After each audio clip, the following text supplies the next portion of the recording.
কাল থেকেই কার্যকরী হয়ে যাচ্ছে সিএএ এবং সেই ঘোষণা হওয়ার পরেই দেখছেন মতুয়া সম্প্রদায়।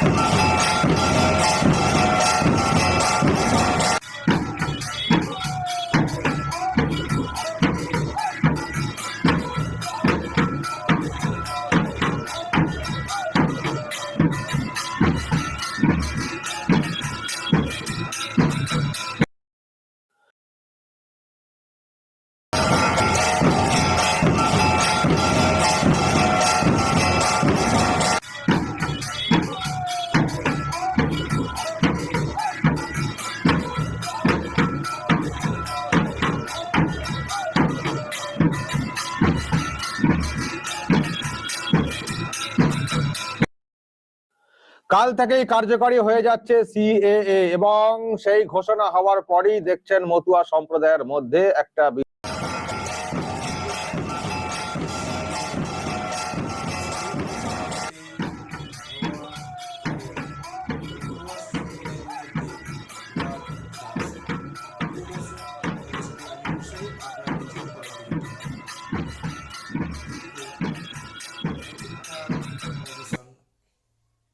অবশেষে কার্যকারী হয়ে গেছে সিএএ।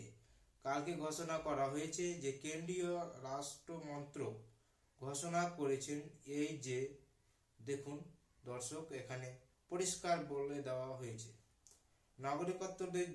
নাগরিকত্বের জন্য অনলাইন আবেদন করতে হবে। প্রশ্ন হচ্ছে, তাহলে দিদি কি করলেন? দিদি যে বলছিলেন সিএএ লাগু হতে দেবেন না, কেন আটকাতে পারলেন না? সিএএ লাগু হওয়ার পরেও দিদি বলছে, শুনুন দিদি, এখন সিএ লাগু হয়েছে, এরপরে দিদি কি বলছে। পাস হয়েছিল, তারপরে বারবার এক্সটেনশন করে আজকে 4 বছর লেগে গেল। নির্বাচনের সময় 2 দিন মাত্র বাকি, নির্বাচনে মাত্র 2-3 দিন, তখনই এটা করার প্রয়োজন পড়ল। তার কারণ এটা একটা রাজনৈতিক পরিকল্পনা। আমরা অপেক্ষা করছিলাম আইনটা অ্যাকচুয়াল কি করেছে। 2 হচ্ছে, এখনো পর্যন্ত নোটিফিকেশনটা আমরা পাইনি, নোটিফিকেশনটা কি আছে। 3 হচ্ছে, যে রুলসটা করেছে সেই রুলসটা কি বলা আছে। আমি প্রথমেই আপনাদের জানিয়ে রাখি, পুরোটা রিপোর্ট দেখার পর, কাগজ হাতে পাওয়ার পর ডিটেলসটা আমি কালকে হাবড়ার মিটিং থেকে বলবো। আজকে আমি যেটুকু বলতে চাই, যদি কোনো বৈষম্য হয় সেই জিনিস আমরা মানি না। ধর্ম বৈষম্য হোক, বর্ণ বৈষম্য হোক, লিঙ্গ বৈষম্য হোক, মানব জাতির বৈষম্য হোক, এটা আমরা মানি না। 2, আমি মনে করি যে আজকে যাদের বলা হচ্ছে ছেলের হাতের মুয়া, হয়তো একটা বড়দের ওই 2 দিনে কাউকে তো দিতে পারবে না, জাস্ট শো অফ, জাস্ট একটা ছেলের হাতের মুয়া, লালিপপ, বললো আপনারা পোর্টালে নাম লিখুন, এরকম কিছু একটা করবে। তো পোর্টাল তো সব ধরনের লোকেরাই নাম লেখাবে,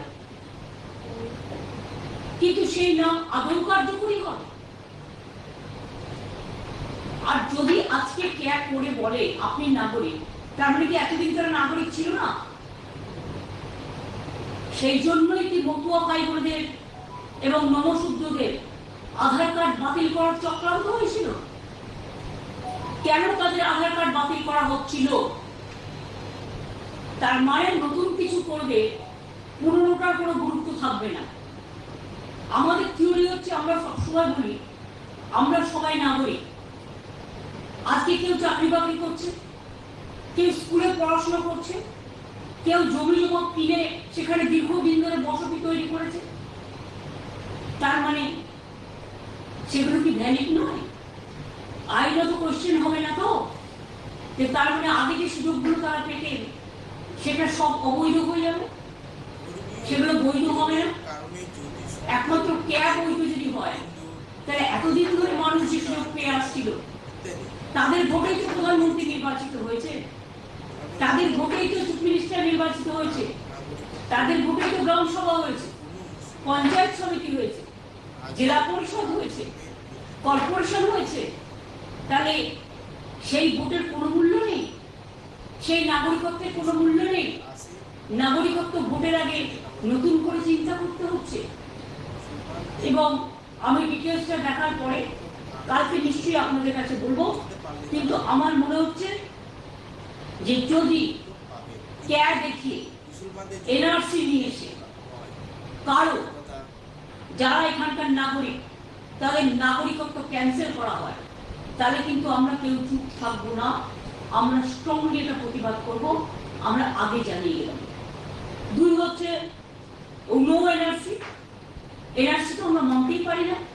আর ক্যার নাম করেও কাউকে ডিটেনশন ক্যাম্পে রেখে দেবে, এই চালাকিও আমরা করতে দেবো না।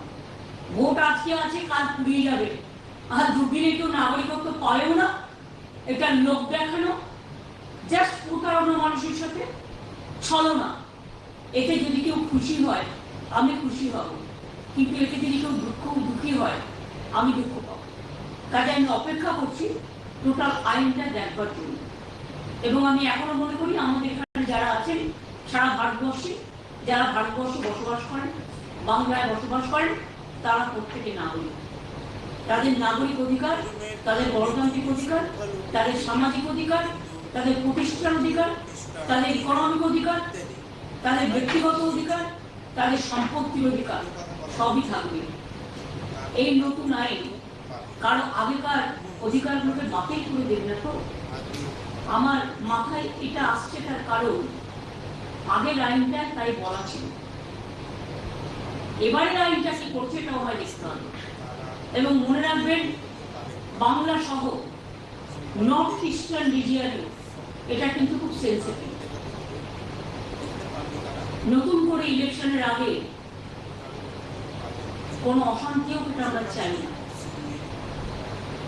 পায়ে পা লাগিয়ে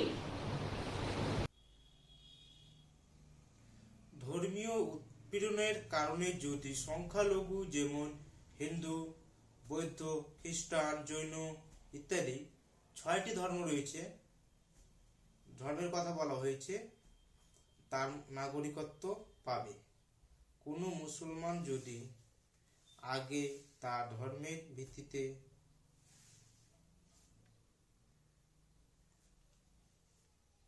কোনো মুসলমান যদি আসে, তারা ধর্মের ভিত্তিতে নাগরিকত্ব পাবেন না। মুসলমানদের শক্তপোক্ত কারণ দেখাতে হবে, দেখাতে পারলে তারা নাগরিকত্ব পাবেন। কিন্তু মুসলমানদের জন্য